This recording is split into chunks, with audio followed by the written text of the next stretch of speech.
میرے بھائیو، سورۃ المؤمن قرآن حکیم میں سورت نمبر 40 ہے اور یہ مکی سورت ہے۔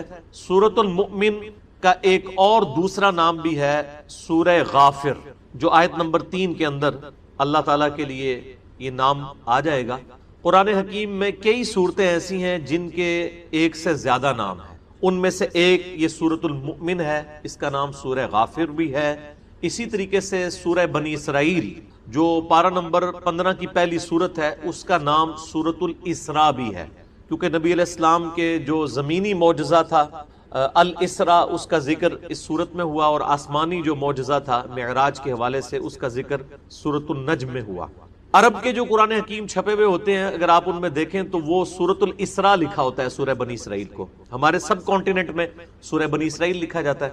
اسی طریقے سے ایک اور سورت ہے سورہ فصلت، جو اس سے اگلی سورت ہے، سورت نمبر 41، ہمارے سب کانٹیننٹ میں اس کو لکھا جاتا ہے سورہ حامیم السجدہ، جبکہ عرب ملکوں کے اندر جو قرآن حکیم چھپے ہوئے ہیں ان میں سورہ فصلت اسے لکھا جاتا ہے۔ تو یہ سارے کے سارے نام توقیفی ہیں، یعنی یہ موقوف ہیں آپ صلی اللہ علیہ وآلہ وسلم کے تعلیم فرمانے پر۔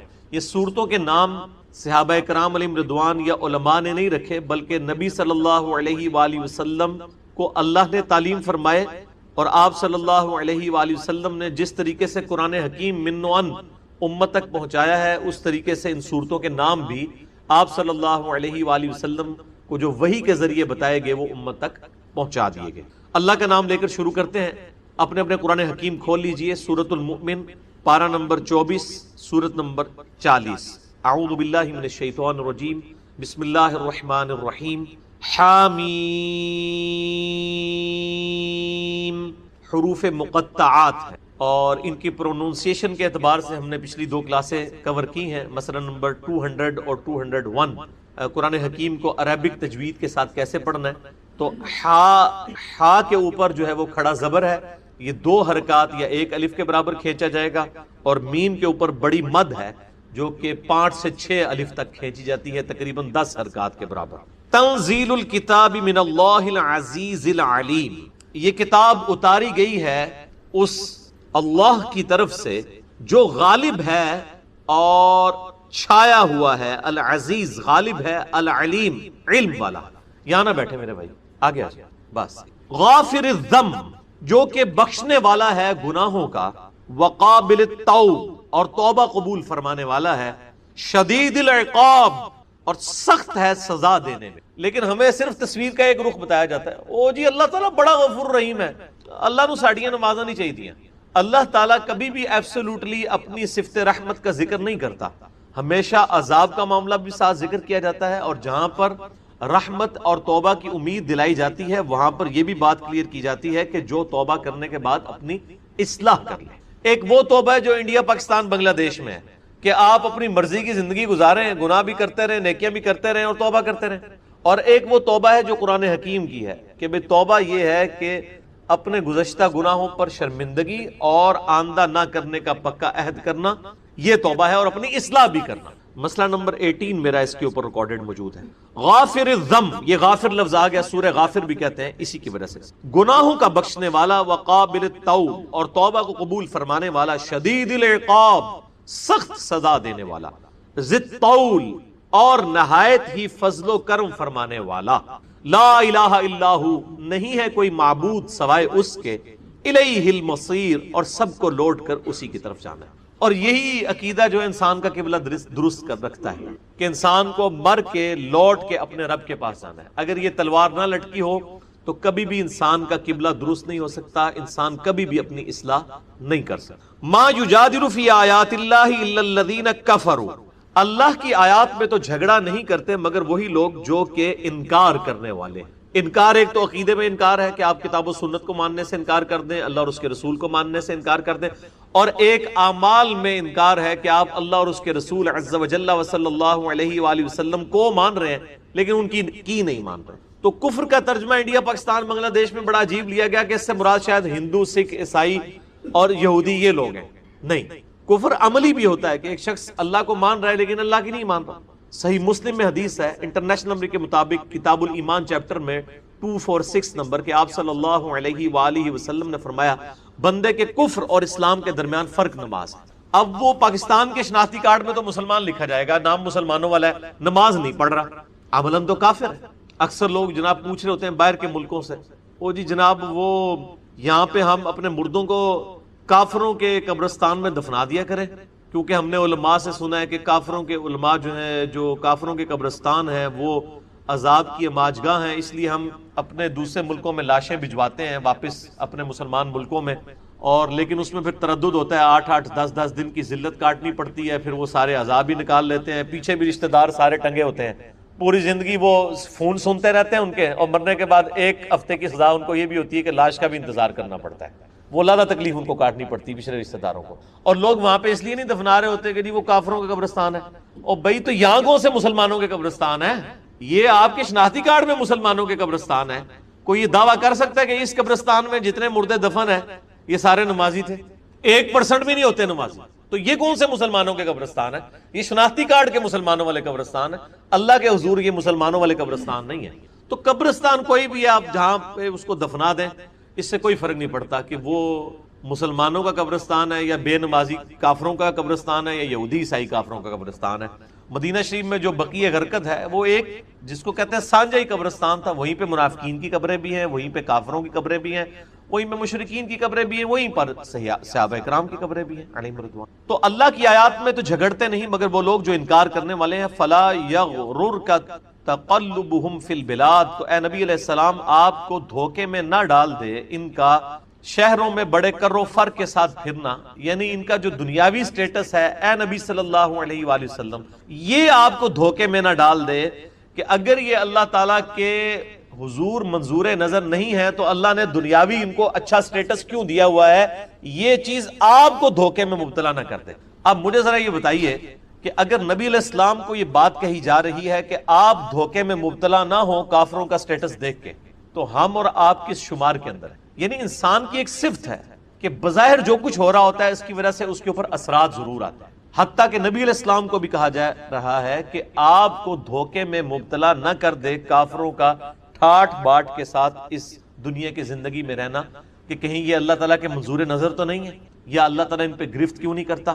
آپ نے اس دھوکے میں نہیں آنا، بلکہ آپ کمٹمنٹ کے ساتھ اپنی دعوت و تبلیغ کا کام کریں۔ آخرت جو ہے والآخرۃ عند ربک للمتقین، دنیا ہو سکتا ہے کافروں کو زیادہ ملے، اور یقیناً ملے گی، صحیح مسلم میں حدیث ہے کہ دنیا کافر کے لیے جنت ہے اور مومن کے لیے قید خانہ ہے، لیکن قرآن حکیم میں واضح آیا ہے والآخرۃ عند ربک للمتقین، آخرت تمہارے رب کے حضور پرہیزگاروں کے لیے۔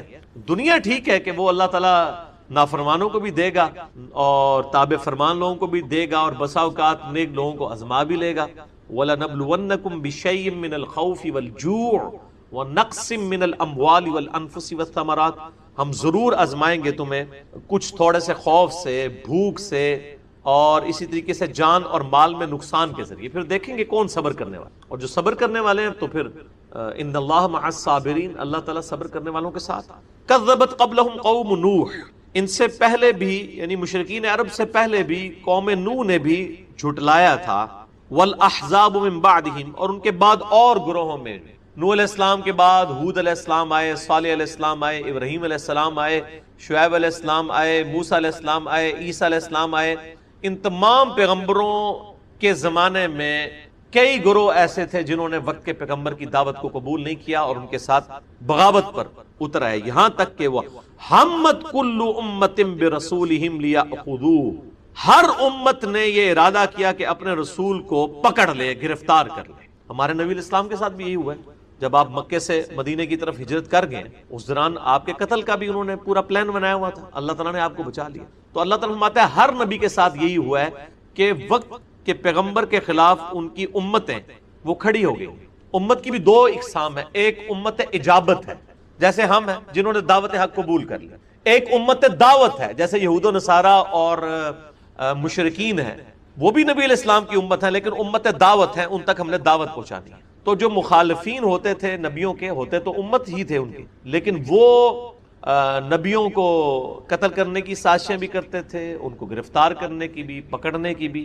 وجادلوا بالباطل، اور جھگڑا کرتے تھے ان کے ساتھ باطل طریقے کے ساتھ، لیدحضوا به الحق، تاکہ حق کو اس سے جھٹلا دیں، فاخذتهم، پس ہم نے ان کو پکڑ لیا، فکیف کان عقاب، تو بتاؤ پھر میرا عذاب کتنا شدید ہوا۔ بیسیکلی اس میں دھمکی ہے، ظاہر پس منظر میں نبی علیہ السلام کی 10 سال کی دعوت ہے، مشرکین عرب میں سے صرف 125 کے قریب لوگ مسلمان ہوئے ہیں، اور وہ پھر تانا بھی دیتے ہیں کہ اگر تم سچے پیغمبر تھے تو ہم پر عذاب بھی نہیں آیا، تمہاری دعوت بھی اتنے لوگوں نے قبول نہیں کی۔ تو نبی علیہ السلام کو تسلی کی دی جا رہی ہے، اور مشرکین عرب کو جواب دیا جا رہا ہے کہ دیکھنا جب اللہ کا عذاب آئے گا پھر ٹال نہیں سکتے، اور پھر عذاب آیا غزوہ بدر کی شکل میں، 70 سردار ان کے جو ہیں وہ قتل ہوئے، اور اس کے بعد غزوہ خندق میں، اور پھر غزوہ حنین تو آخری قسط تھی مشرکین عرب پہ اللہ تعالیٰ کے عذاب کی۔ وَكَذَلِكَ حَقَّتْ كَلِمَةُ رَبِّكَ عَلَى الَّذِينَ كَفَرُوا، اور اسی طریقے سے تمہارے رب کی بات پکی ہو گئی، طے پا گئی ان لوگوں پر جو کہ انکار کرنے والے تھے، انہم اصحاب النار، کہ وہ ہیں دوزخی۔ یعنی دنیا میں تو یہ معاملہ ہے ہی ہے کہ عذاب آئے گا، اور دنیا میں اگر کسی پر عذاب کی قسط نہ بھی آئی، آخرت کا معاملہ اس کے اوپر ہے کہ وہ دوزخی ہیں، وہ آخرت کا عذاب تو ٹلنے والا نہیں ہے۔ اب بڑی اہم ترین آیات آ رہی ہیں اگلی، اہل ایمان کی اللہ کے حضور کیا وقعت ہے، کیا عزت ہے، اس حوالے سے۔ اور بخاری اور مسلم کی متفق علیہ حدیث ہے، رمضان شریف میں ہم بیٹھے ہوئے ہیں، آج دوسرا روزہ ہے، تیسرا چوتھا، کہ اللہ تعالیٰ نے فرمایا، حدیث قدسی ہے بخاری اور مسلم کی، کہ اللہ تعالیٰ فرماتا ہے کہ الصوم لی وانا اجزی بھی، ایک جگہ اجزی بھی آتا ہے کہ روزہ خاص میرے لیے ہے اور میں ہی اس کی جزا دوں گا، یا میں ہی اس کی جزا ہوں، کیونکہ یہ ایک ایسا عمل ہے جو بندے اور اللہ کے درمیان راز ہے۔ نماز تو سامنے نظر آ جاتی ہے، روزے کا تو پتہ ہی نہیں چلتا، اسی لیے اس کو خاص اللہ نے کہا کہ میرے لیے، کیونکہ میرے اور بندے کے درمیان راز ہے، کسی اور کو تو پتہ ہی نہیں ہے، اور اس کی جزا میں خود ہوں، یعنی میرا دیدار، یا میں اسے خاص جزا دوں گا۔ تو اللہ تعالیٰ نے یہ پوری کائنات جو ہے وہ انسان کے لیے پیدا کی ہے، اور انسان کو اپنے لیے پیدا کیا، وما خلقت الجن والانس الا لیعبدون، اور کس حد تک کہ اس کائنات کی ہر مخلوق اللہ نے انسان کی خدمت میں لگائی ہوئی ہے، چاہے وہ سورج ہو، چاند ہو، ستارے ہوں، ایون فرشتے بھی، وہ بھی انسانوں کا ذکر کر رہے ہوتے ہیں۔ اب یہ وہ آیات آ رہی ہیں قرآن حکیم میں، سورۃ المؤمن کی اہم ترین آیات ہیں۔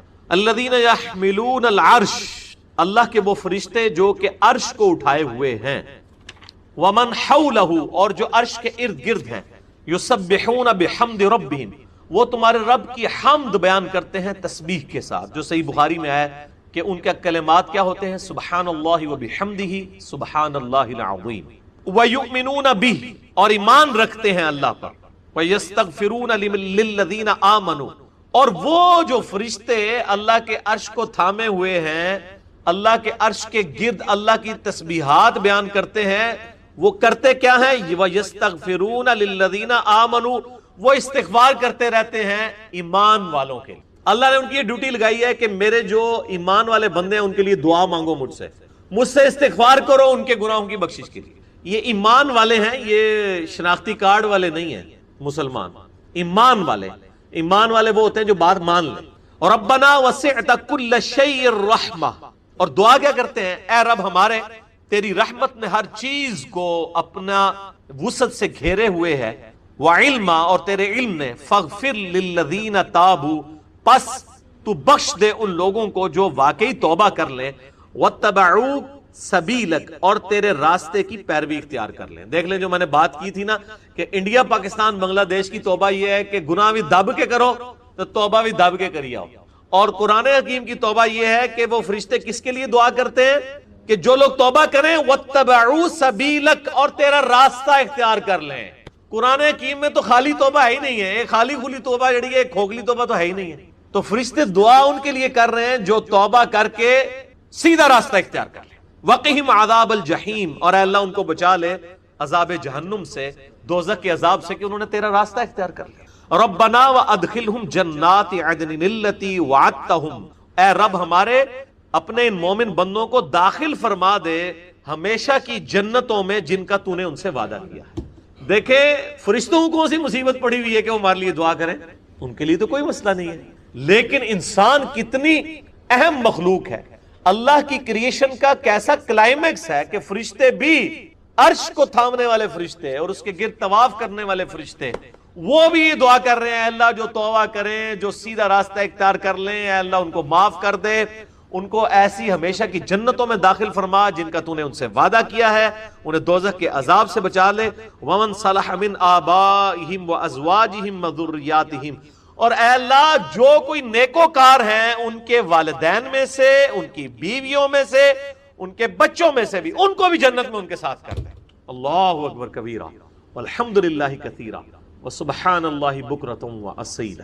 یہی وہی آیت ہے جس کا میں اکثر ذکر کرتا تھا کہ اگر کسی شخص کی اولاد نیک ہے، ماں باپ اتنے نیک نہیں ہیں لیکن 33 نمبر لے کے پاس ہو چکے ہیں، وہ یعنی وہ نماز روزہ سب کچھ کرتے ہیں اور بالکل ڈیٹم پوائنٹ پہ وہ جنت تک پہنچنے میں کامیاب ہو گئے ہیں، لیکن اولاد جو ہے وہ جنت کے اعلیٰ ترین درجے میں ہے، ماں باپ جو ہیں وہ بالکل ریتی نمبر لے کے پاس ہوئے ہیں، تو اللہ تعالیٰ ان فرشتوں کی دعا کی برکت سے اور اس نیک بندے کی لاج رکھتے ہوئے ان کے ماں باپ بیوی بچوں کو بھی اعلیٰ درجے کی جنت میں ساتھ کر دے گا۔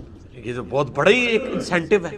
میرے لئے شاید اسی لیے لوگ اپنا ایک بچہ حافظ قرآن بنا رہے ہوتے ہیں، انہوں نے نہیں جانا پائی ایک کنو کٹ لو، ایڑے لولے لنگڑے حافظ قرآن تسی بڑھا کے کٹ رہے ہو نا، انہوں تے فضیلت نہیں ہے۔ قرآن کے حلال کو حلال جاننے والا، حرام کو حرام جاننے والا، قرآن پہ عمل کرنے والا۔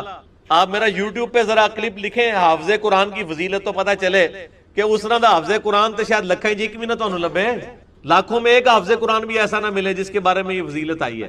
تو یہ بات یاد رکھیے گا، جس طرح آپ کے کھانے سے آپ کا پیٹ بھرنا ہے نا، کسی اور کے کھانے سے آپ کا پیٹ نہیں بھرنا، اسی طریقے سے آپ نے نیک عمل اختیار کرنے ہیں تو آپ نے جنت میں جانا ہے، آپ کے بچوں کی جیسے آپ نے جنت میں نہیں جانا، کیونکہ یہ الفاظ دیکھیں وَمَنْ صَلَحَ، اور اے اللہ ان نیک بندوں میں سے وَمَنْ صَلَحَ جو نیکوکار ہیں، من آبائہم ان کے آباء و اجداد میں، وَأَزْوَاجِهِمْ ان کی بیویوں میں، وَذُرِّيَّتِهِمْ اور ان کی اولاد میں، یعنی یہ جو نیک بندہ ہے اگر اس کے ماں باپ بیوی بچے نیک ہیں تو ان کو ساتھ کر دے۔ کلیئر ہو گیا؟ اے نہیں کہ پتر حافظ قرآن ہے پیو جڑا ہے وہ چرسی پوڈری ہے تو وہ بھی نال ہو جائے گا، نہیں۔ وَمَنْ صَلَحَ جو صالح ہے اللہ، اگر ان کے ماں باپ صالح ہیں یعنی وہ ریتی نمبر لے کے پاس ہو کے جنت میں پہنچ چکے ہوئے ہیں، تو یہ تو چونکہ اعلیٰ کلاس میں ہے، دنیاوی اعتبار سے یہ تو رہ رہے ہیں F11 کے اندر، ٹھیک ہے نا جی، اور ماں باپ جو رہ رہے ہیں وہ جناب رہ رہے ہیں 22 نمبر چنگی پہ بکرا منڈی، تو یا اللہ ان کو F11 میں کر دے ساتھ، ٹھیک ہو گیا جی۔ لیکن اگر ڈیٹم لیول بھی اچیومنٹ نہیں ہے پھر کوئی نہیں۔ انک انت العزیز الحکیم، بے شک تو غالب ہے حکمت والا ہے۔ العزیز الحکیم ہمیشہ آتا ہے، یعنی غالب ایسا ہے کہ جب چاہے پکڑ سکتا ہے اپنے نافرمانوں کو، لیکن حکمت ہے ڈھیل دیتا ہے، حکمت کا تقاضا ہے کہ ڈھیل دیتا ہے، اور پھر اللہ تبارک و تعالی آخرت میں پکڑے گا، دنیا میں ڈھیل دیتا ہے۔ وَقِهِمُ السَّيِّئَاتِ اور اے اللہ اپنے ان بندوں کو بچا لے قیامت کے دن کی سزاؤں سے۔ وَمَن تَقِ السَّيِّئَاتِ اور اے اللہ جس کو تو نے اس دن سزا سے بچا لیا، ان سزاؤں سے بچا لیا، یومئذ اس دن، فقد رحمتا تو اصل رحمت تو نے اس کے اوپر فرمائی، یعنی اصل رحمت یہ ہے کہ قیامت والے دن کوئی اللہ کے عذاب سے بچ جائے۔ یہ فرشتے کہہ دیں وہ عقل نہ ہوئے تھے موجہ ہی موجہ، عقل ہوئے تھے سوچیں ہی سوچاں۔ یہاں لوگ کہتے ہیں کسی کے پاس مال دولت دنیاوی سٹیٹس زیادہ، کہتے ہیں اللہ کا بڑا کرم ہے اس سے۔ فرشتے کیا کہہ رہے ہیں؟ اللہ جس دن قیامت قائم ہوگی اس دن جو تو اپنی رحمت سے کسی کو عذاب سے بچا لے، اصل میں تیری رحمت اس دن اس بندے پہ ہوئی، دنیاوی سٹیٹس تو کوئی سٹیٹس نہیں ہے۔ وَذَلِكَ هُوَ الْفَوْزُ الْعَظِيمُ اور یہ تو بہت بڑی کامیابی ہے، یہی تو ہے بڑی کامیابی۔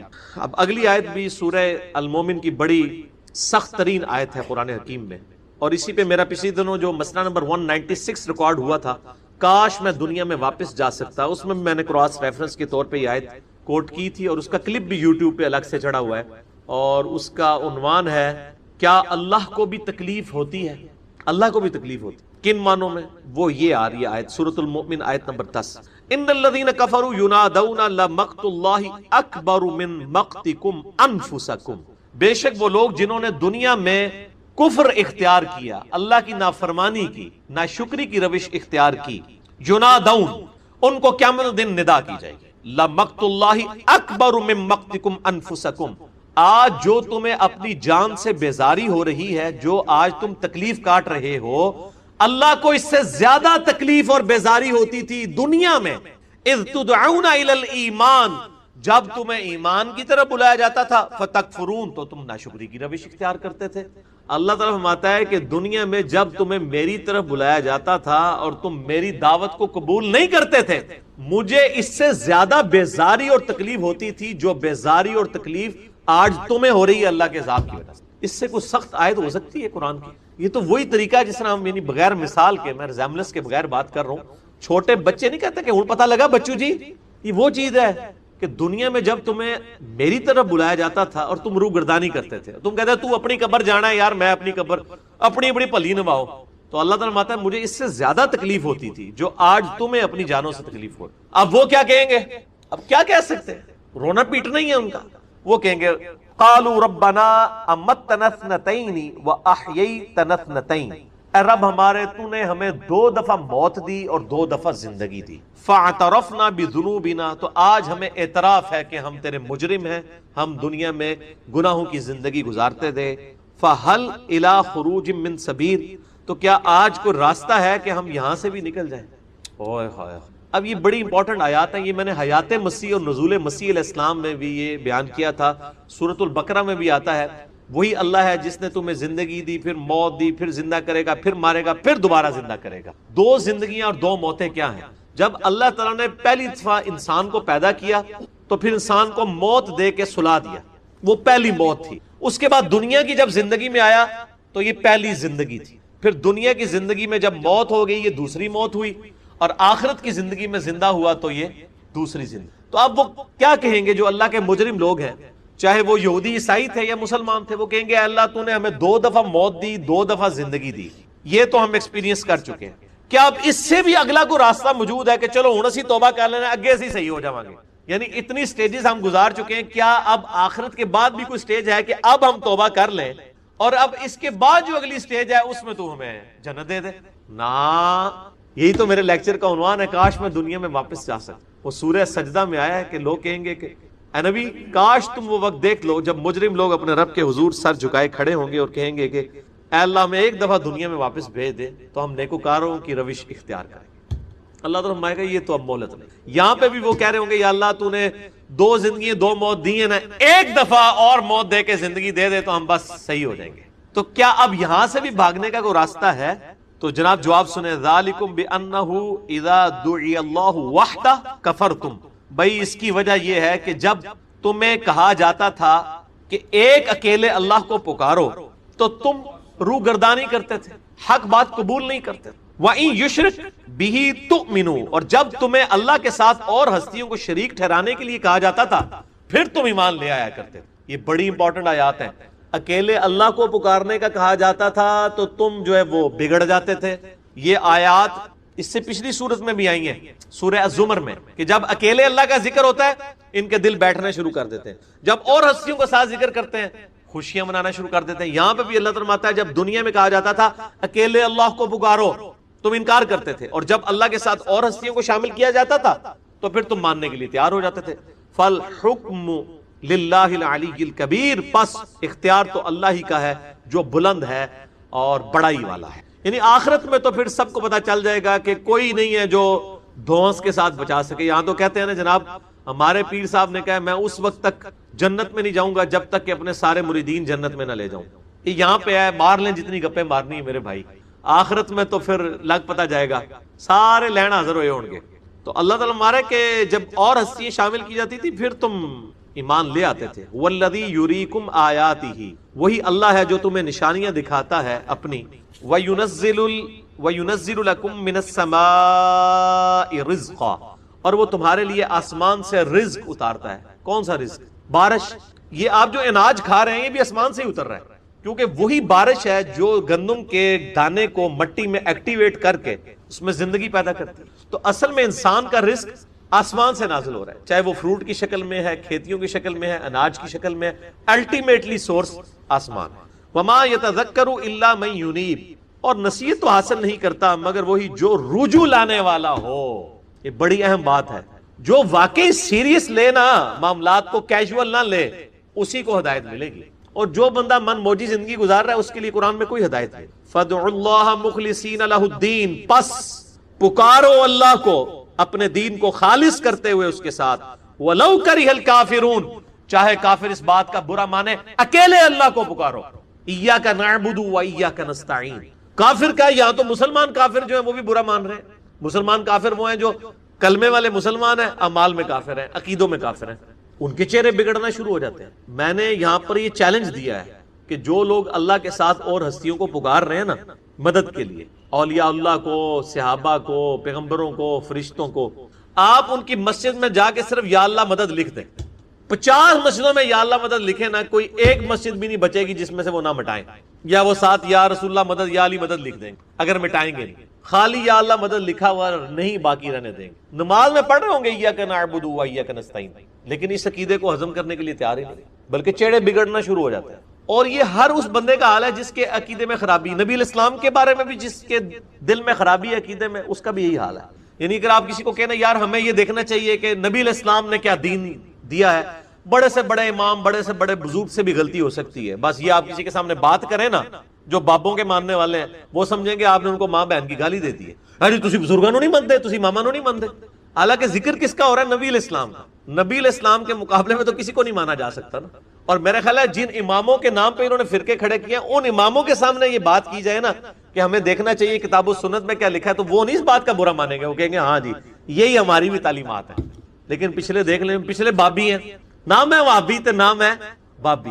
ایک کلپ جڑا یوٹیوب تے چڑھ چکے ہیں، نام ہے وابی تے نام ہے بابی. تو نام ہے بابوں کا ماننے والا اور نام ہے سو کالڈ جو حق بات کرتا ہے اس کو ایک گالی کے طور پہ ایک لفظ بول دیتے ہیں اپنے زوم میں. وَلَوْ كَرِهَ الْكَافِرُونَ، چاہے کافر برا مانے، اکیلے اللہ کو پکارو. رفیع الدرجات ذو العرش، وہی ہے بلند درجات پر فائز کرنے والا لوگوں کو، عرش کا مالک. یلقی الروح من امرہ علی من یشاء من عبادہ، اور وہ اپنی مرضی سے اپنی روح، یہاں روح سے مراد ہے وہی، نازل فرماتا ہے اپنے بندوں میں سے جس پر چاہے. یہ روح کا لفظ 3 چیزوں کے لیے قرآن میں بولا گیا ہے. ایک وحی کے لیے، ایک روح امین جبرائیل علیہ السلام کے لیے، اور ایک روح وہ ہے جو اللہ تعالیٰ نے انسانوں میں روح پھونکی ہے. یہ تینوں کے لیے روح کا لفظ عربی میں استعمال ہوتا ہے. لِيُنذِرَ يَوْمَ الطَّلَاقِ، اور اللہ تعالیٰ اپنے بندوں پر وحی اس لیے نازل کرتا ہے اپنے پیغمبروں پر تاکہ وہ ڈر سنا دیں یوم الطلاق، ملاقات کے دن کے بارے میں. ایک طلاق توئیں کے ساتھ لکھی جاتی ہے، تو کے ساتھ. انہوں پتہ لگا کڈا فرق پہنتا ہے عربی وچ. اردو میں تو دونوں ہی طلاق ہیں، عربی میں ایک ہوگا طلاق اور یہ ہے طلاق. جیسے میں نے قلب اور قلب کا فرق بتایا تھا. طلاق جو ہے وہ ہے جو عموماً ہم جو میاں بیوی کی طلاق ہے، اور یہ طلاق ملاقات کا دن. یوم ہم بارزون، وہ دن جب وہ ظاہر ہوں گے. لا یخفی علی اللہ منہم شیء، تو اللہ تعالیٰ کے سامنے ان کی کوئی چیز مخفی نہیں رہے گی جب یہ حاضر کیے جائیں گے اللہ کے سامنے. لمن الملک اليوم، اللہ کی طرف سے ندا ہوگی، بتاؤ آج کس کی بادشاہت ہے. للہ الواحد القہار، اللہ تعالیٰ کی طرف سے ہی جواب آئے گا، آج اکیلے اللہ کی بادشاہت ہے جو سب پہ چھایا ہوا ہے. یہ بڑا خطرناک معاملہ ہے. اللہ نے اپنے قیامت کے دن اپنا نام غفور الرحیم نہیں رکھا ہوا، قہار رکھا ہوا ہے، چھایا ہوا، اپنے بندوں پر چھایا ہوا. بڑا خطرناک معاملہ ہے. اللہ تعالیٰ ظاہر جلال میں تو ہوگا. اللہ تعالیٰ نے یعنی ہزاروں سال لوگوں کی نافرمانیاں نہیں دیکھی کیا، اور لوگوں کو ڈھیل نہیں دی ہے. ابھی تک تو دیر ہے نا جی، ہزاروں سال سے دنیا آباد ہے، نافرمان مر رہے ہیں، ڈھیل ملتی جا رہی ہے، اور لوگ آ رہے ہیں. ابھی اس وقت اربوں لوگ نافرمان موجود ہیں، لیکن قیامت والے دن تو پھر اللہ تعالیٰ پکڑے گا نا. قرآن حکیم میں بار بار آیا ہے کہ اگر ایک یہ بات نہ طے پا چکی ہوتی کہ آخرت کے دن پکڑ ہوگی، تو اے نبی علیہ السلام کب سے دنیا میں ہم ان کا معاملہ طے کر دیں. اللہ پوچھے گا بتاؤ آج کس کی بادشاہت ہے؟ اکیلے اللہ کی. الیوم تجزی کل نفس بما کسبت، آج ہر جان کو بدلہ دیا جائے گا جو کچھ وہ کما کر لایا ہے. کیا کما کے لایا؟ آخرت کی کرنسی کیا ہے؟ ڈالر ہے، پاؤنڈ ہے، روپیہ ہے، ریال ہے، نیکیاں. لا ظلم اليوم، آج کسی پہ ظلم نہیں ہوگا. ان اللہ سریع الحساب، بے شک اللہ حساب لینے میں بہت جلدی فرمانے والا. اللہ کے لیے کوئی مشکل نہیں ہے کہ حساب کتاب بھی جناب 60 سال نے تو 60 سال صحابہ سے چاہیے دینے، نہ فوراً حساب ہوگا اور فیصلہ ہو جائے گا. وَأَنذِرْهُمْ يَوْمَ الْآذِفَةِ إِذِ الْقُلُوبُ لَدَيْنَا الْحَنَاجِرِ، اے نبی علیہ السلام ان کو ڈر سنا دیجئے اس دن کے بارے میں جس دن دل جو ہیں وہ گلوں کو آ جائیں گے. انہیں کہتے ہیں کلیجہ منہ کو آنا، اردو میں محاورہ بولا جاتا ہے. یہ حالت ہو جائے. کاظمین، دہشت کے مارے. ما للظالمین من حمیم ولا شفیع یطاع، اس دن ظالموں کے لیے نہ کوئی دوست ہوگا، نہ ایسا کوئی سفارشی کہ جس کی سفارش مانی جا سکے. یہ تو دنیا میں مشہور ہے نا کہ جی وہ دھونس کے ساتھ بخشوا لیا جائے گا. شفاعت بالاذن ہے, اللہ تعالیٰ جس کے لیے چاہے گا شفاعت کروائے گا, بالوجاہت نہیں ہے. مسئلہ نمبر 88B میرا شفاعت کے اوپر ریکارڈڈ موجود ہے. آپ صلی اللہ علیہ وآلہ وسلم بھی شفاعت جس کی کریں گے وہ اللہ کے اذن کے ساتھ کریں گے, دھونس کے ساتھ نہیں. ورنہ یہ حدیث تو نہ ہوتی بخاری اور مسلم کی کہ اے میری بیٹی فاطمہ اس بات پہ مت اکڑنا کہ تم اللہ کے نبی کی بیٹی ہو, اپنے اعمال ساتھ لے کے آنا, اگر اللہ نے پکڑ لیا تو میں اللہ کے حضور تمہارے کچھ کام نہیں آؤں گا. دنیا میں میرے مال سے جو مجھ سے لینا ہے میری بیٹی فاطمہ لے لے, آخرت میں اللہ نے پکڑ لیا تو میں کچھ کام نہیں آؤں گا. یہ حدیث بخاری مسلم دونوں میں ہے. یہ کیوں ہے؟ یہ فٹ ان بیٹھتی ہے قرآن کے اندر کہ شفاعت ہے اذن کے ساتھ. حالانکہ سیدہ فاطمہ جنتی عورتوں کی سردار ہے, بخاری مسلم میں موجود. لیکن وہ پنجابی والا محاورہ ہے نا, کہنا تینوں تے سنانا نون. نبی علیہ السلام نے فرمایا تو سیدہ فاطمہ سے ہے, لیکن اصل میں میسج پوری امت کو دیا ہے کہ یہ نہ ہو کہ بعد میں آگے لوگ کلیم کریں کہ جناب اسی تے جنت ہی لے جائیں گے. تو جس طرح آج ہمارے تصوف کے سلسلوں میں یعنی یہ لوگ بڑے وثوق کے ساتھ یہ دعوے کرتے آ رہے ہیں صدیوں سے, یعنی شرم و حیا نہیں ہے اتنا بڑا دعویٰ کرنا. ان بزرگوں نے نہیں کیے ہوں گے, یقیناً ان کے ماننے والوں نے ان کی طرف منسوب کر دیا, اور اگر ان بزرگوں نے بھی کیے تو غلط کیے. اور میں اکثر کہتا ہوں کہ بزرگوں کی ہمیں دھونس لگا رہے ہوتے ہیں کہ جی انہوں نے کلمہ پڑھایا, یہ کیا. ہم یہ کہتے ہیں اللہ کے بندو کہ اگر آپ سمجھتے ہیں کہ اسلام کی کوئی خدمت صرف کلمہ پڑھانا ہی ہے اور کوئی اسلام کی خدمت نہیں ہے, تو کلمہ تو قادیانیوں نے بھی پڑھا ہوا ہے. اور سنیوں سے پوچھیں تو شیعہ کے بزرگوں نے ایران میں شیعہ کو بھی کلمہ پڑھایا, وہ ان کا کلمہ ماننے کے لیے تیار نہیں ہوں گے. ان سے پوچھیں گے وہ سنیوں کا کلمہ ماننے کے لیے, تو ان کے بزرگ نہیں گزرے, ان کے بزرگ ہیں تو ان کے بزرگ بھی ہیں, اور وہ کہیں گے کہ اگر ہمارے بزرگ ہیں تو ان کے بزرگ بھی ہیں. تو میں نے تو میرا ایک یوٹیوب پہ کلپ چڑھا ہوا ہے, یوٹیوب کے اوپر آپ جا کے لکھیں کیا برصغیر میں بزرگان دین نے اسلام پھیلایا ہے, تو آپ کو ذرا کھل کے سامنے آ جائے گا. ہم یہ پوچھتے ہیں کہ ہمیں ذرا دکھایا جائے ایک ترجمہ قرآن کا, ایک ترجمہ صحیح بخاری اور مسلم کا جو کسی بزرگ نے کیا اور جن کے بارے میں آپ بزرگی کلیم کر رہے ہیں انڈیا, پاکستان, بنگلہ دیش کے اندر, کہ جی آپ میرے سامنے لے آئیں کہ جناب یہ دیکھیں جی یہ خواجہ معین الدین چشتی صاحب کا ترجمہ فارسی میں, یہ جی علی بن عثمان حجویری صاحب کا صحیح بخاری کا فارسی میں ترجمہ, کشف مجوب انہوں نے فارسی میں لکھی تھی, یہ ساتھ بخاری کا ترجمہ بھی فارسی میں انہوں نے کیا تھا. یہ خواجہ نظام الدین اولیاء کا ترجمہ ہے, یہ مجد الافسانی صاحب کا قرآن کا کیا ہوا ترجمہ ہے. کوئی ایک لے کے آؤ اللہ دے بندے ہو. شاہ ولی اللہ کا ہے, تو شاہ ولی اللہ تو جب ترجمہ کیا تو پھر جنگلوں میں 5 سال چھپے رہے. آپ کو پتا ہے پہلا ترجمہ شاہ ولی اللہ دہلوی نے کیا ہے, اور وہ تو آپ گزرے ہیں, ان بیچاروں کو تو کوئی اتنا زیادہ عرصہ ہی نہیں ہوا. 1176 ہجری میں فوت ہوئے ہیں, 1176 میں, آج 1439 چل رہا ہے. ٹھیک ہو گیا, ان کو تو 300 سال بھی نہیں ہوئے فوت ہوئے. تو یہ تو میں 1000 سال پرانی باتیں کر رہا ہوں. تو انہوں نے ترجمہ کیا, ان کو جنگلوں میں چھپنا پڑا, لوگوں نے فتویٰ لگا دیا کہ جی اس نے شاہ ولی اللہ دہلوی نے قرآن ہی بدل دیتا, اللہ نے عربی نازل کیتا سی, نے فارسی بنا چھڑا ہے. ایکسیپٹنس ہی نہیں تھی. یہ جو آج میں اس لیے کہتا ہوں کہ صحابہ تابعین تبع تابعین کے بعد اسلام نے سب سے مبارک دور جو دیکھا ہے وہ آج کا دور ہے, جب قرآن کا ترجمہ بھی اویلیبل ہے, ہر فرقے کا اویلیبل ہے. چل جھگڑے ہی ختم ہو گیا.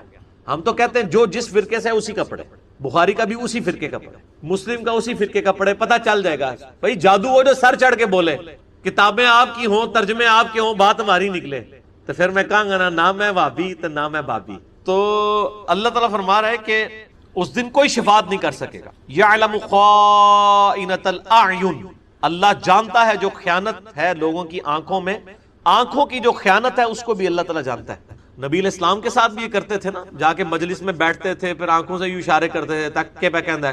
ادھر بھی کئی لوگ اس طرح آتے ہیں ججمنٹ کرنے کے لیے, ایک دوسرے کو یوں اشارے کر رہے ہوتے ہیں. اللہ فرما رہا ہے میں خیانت, آنکھوں کی خیانت کو بھی, کہ میرا ذکر ہو رہا ہے, میری بات کی جا رہی ہے اور تم آنکھوں سے خیانت کرتے ہو, اس کے اوپر بھی پکڑ کی جائے.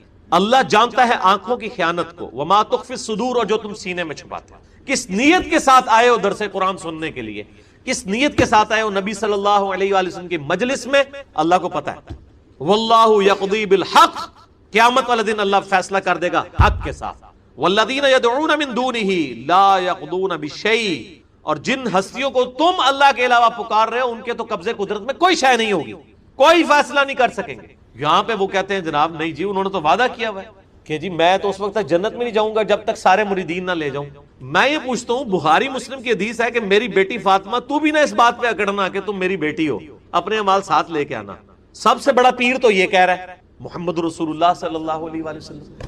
بھئی کسی صحابی نے یہ کہا ہے کہ میں جنت میں نہیں جاؤں گا جب تک میں اپنے سارے گھر والے نہ لے جاؤں, تو یار یہ جو لوگ یہ دعوے کر رہے ہیں، یا تو یہ دعوے کرنے والے ان کے بارے میں جھوٹ بول رہے ہیں، یا جو خود دعوے کر رہے ہیں وہ سب سے بڑے جھوٹے ہیں، انہوں نے آپ کو دھوکہ دیا ہوا ہے. مرد ہی لگ پتا جائے گا، پتہ نہیں لگے گا، لگ پتا جائے گا، لیکن اس میں فائدہ کوئی نہیں ہوگا. اللہ تعالیٰ کہتا ہے کوئی کسی کے قبضے میں کوئی شے نہیں ہے.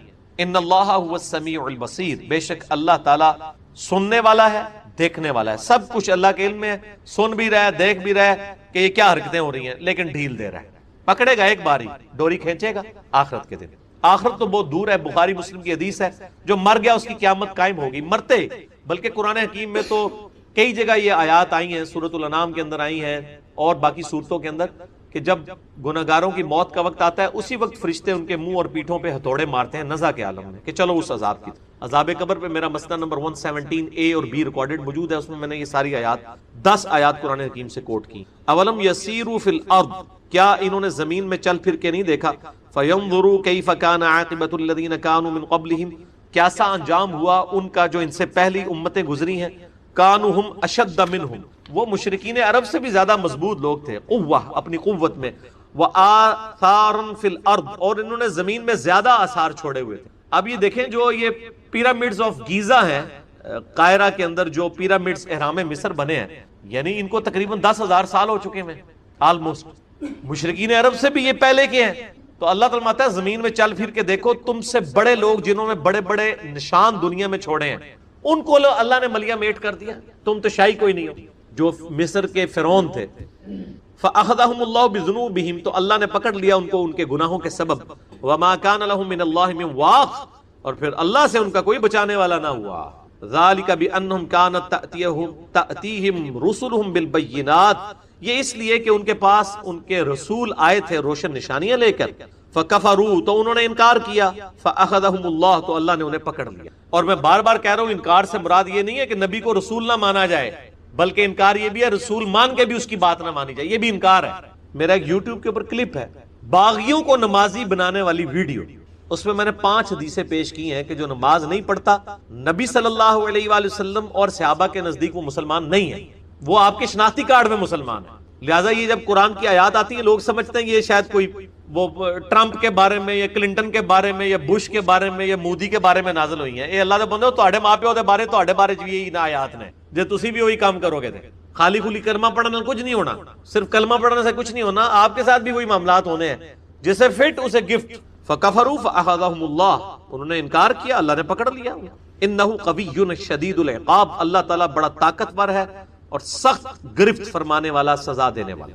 اب میرے بھائیو اتنی سخت آیات 22 آئی ہیں، دیکھیں نا انسان کا ٹیسٹ ایک طرف ڈیولپ ہو جاتا ہے. یہی قرآن میں بوریت نہیں آتی ہے، ایک ٹاپک ڈسکس ہوتا ہے پھر اچانک روئے سخن جو ہے کسی اور طرف چل پڑتا ہے. اتنی سخت آیات کے بعد اب اچانک موضوع اسی صورت میں بدلا جا رہا ہے اور موسیٰ علیہ السلام کا ذکر شروع ہو رہا ہے کہ وہ بھی ایک قوم کی طرف پیغمبر بنا کے بھیجے گئے، انہوں نے دعوت حق بلند کی.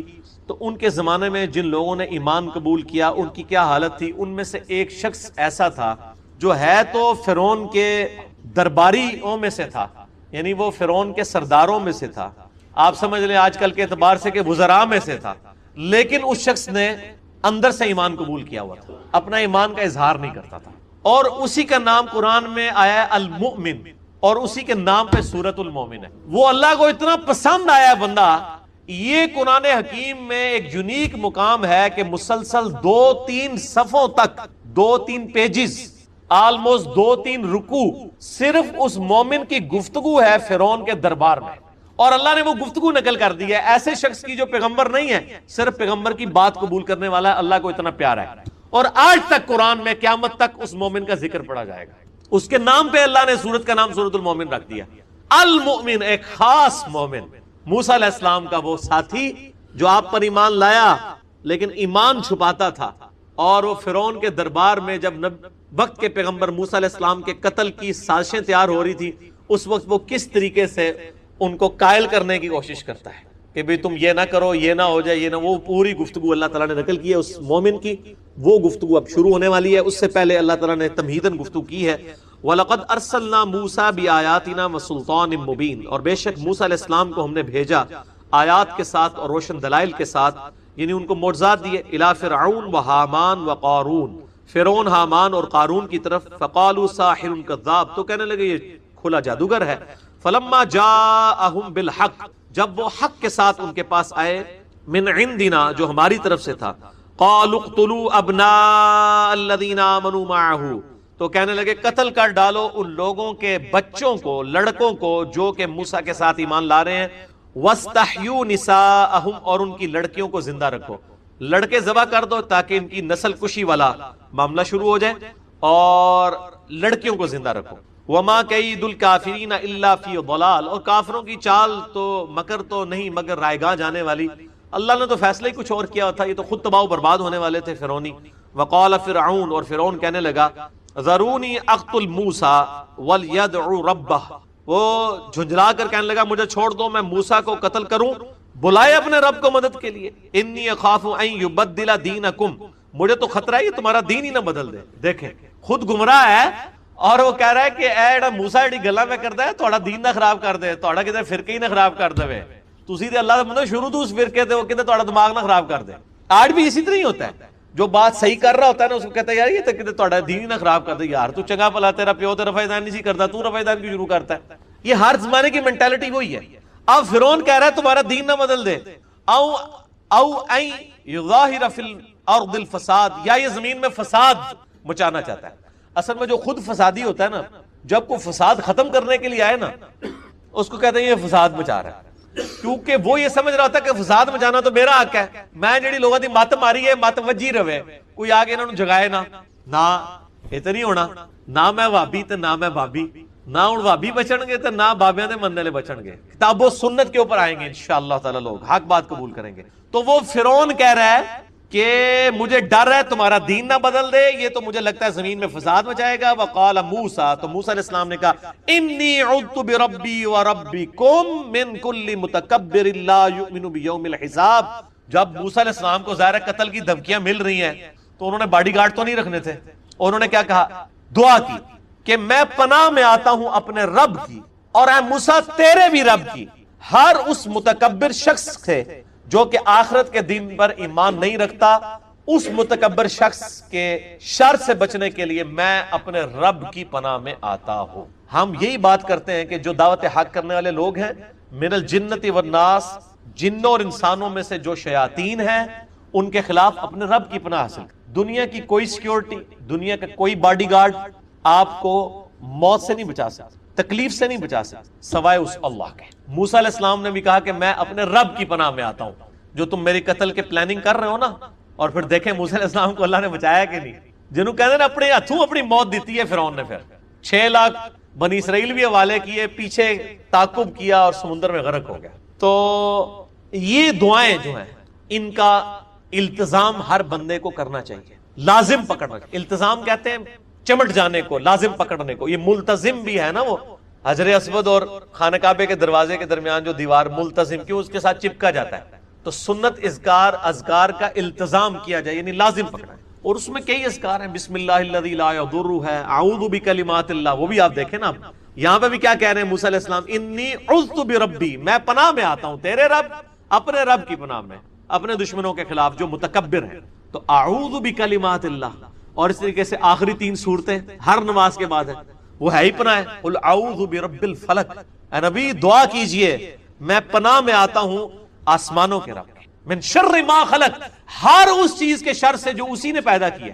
فرعون کو بھی تو اسی نے بنایا ہے، کافروں کو بھی تو اسی نے بنایا ہے، سانپوں کو، بچھوؤں کو بھی تو اس نے بنایا ہے۔ ان تمام شریر چیزوں کے خلاف میں اسی کی پناہ میں آتا ہوں۔ اس میں امام غزالی نے بڑی پیاری بات کیا، انہوں نے کہا کہ ایک خطرناک قسم کا کتا ہونا، اس کتے سے بچنے کا طریقہ یہ ہے کہ کتے کے مالک کی پناہ میں آ جائے۔ تو کہتے ہیں یہ شیطان جو ہے نا، یہ اللہ کا چھوڑا ہوا کتا ہے، اس سے آپ مقابلہ نہیں کر سکتے، چاہے وہ جنوں میں سے یا انسانوں میں سے، من الجنت والناس ہے، اللہ کی پناہ میں آئے۔ قل اعوذ برب الناس، اے نبی عرض کیجئے اللہ کے حضور میں پناہ میں آتا ہوں لوگوں کے پروردگار کی، مالک الناس جو لوگوں کا پروردگار ہے، مالک بھی ہے ان کا، الہ الناس لوگوں کا معبود بھی ہے، من شر الوسواس الخناس۔ قل اعوذ برب الفلق میں ان تمام چیزوں کے خلاف اللہ کی پناہ لی گئی ہے جو آپ کے جسم کی باہر سے حملہ آور ہوتی ہیں، من شر ما خلق ومن شر النفاثات فی العقد، پھونکوں پہ پڑھ کے پھونکنے والیوں اور وہ جادو کرنے والی، یہ سب کچھ۔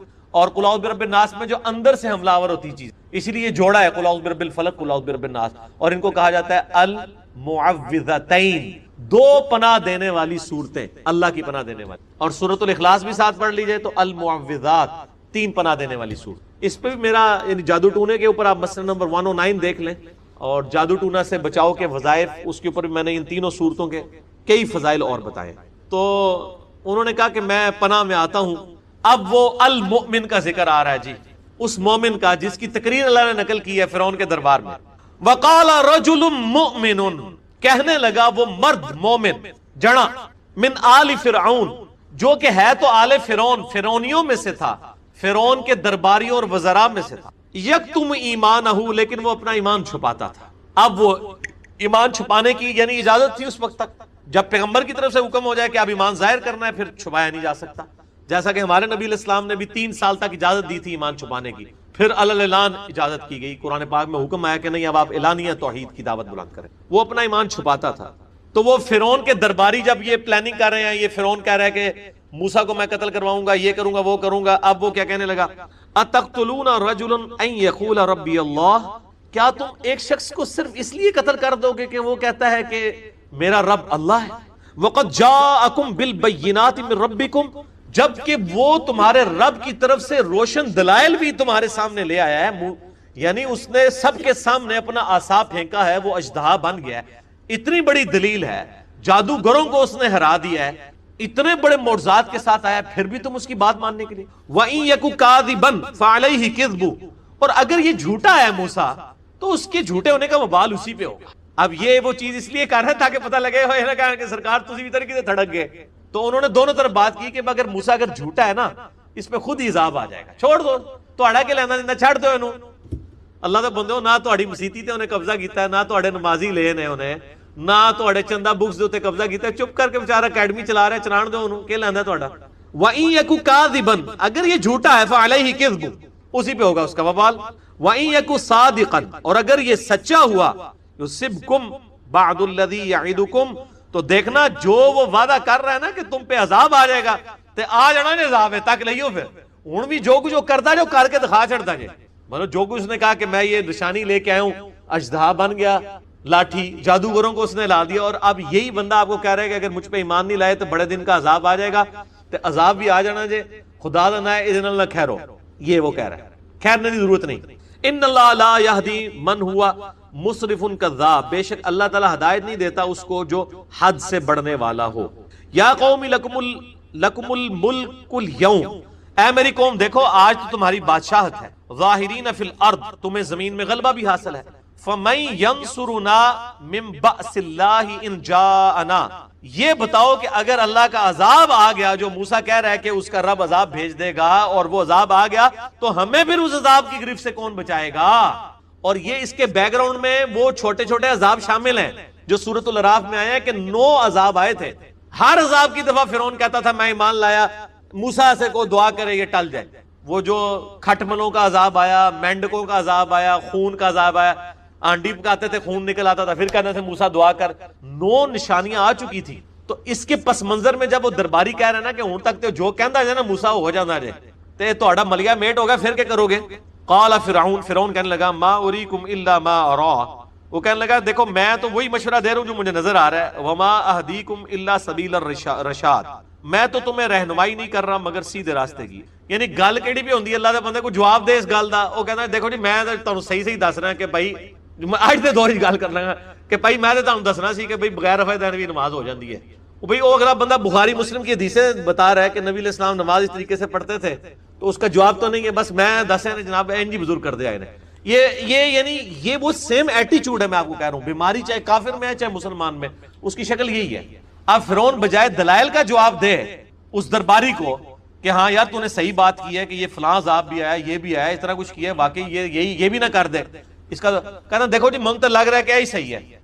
وہ اگلے دن ایک بھائی مجھے بتانے لگے، وہ کہتے ہیں جی انہوں نے سنت کے مطابق نماز شروع کی تو وہ ایک دیوبند کے مفتی کے پاس گئے، تو وہاں انہوں نے سارے علماء جمع کر لیے، وہ کہتا ہے میں نے آپ کا مسئلہ 70B سنا تھا، میں نے سارے دلائل کا جواب دیا، تو پبلک کے اوپر ایسا روپ پڑا، انہوں نے کہا جی یہ علماء تے مفتی نے، انہوں نے پتہ ہی کسی گل دا نہیں۔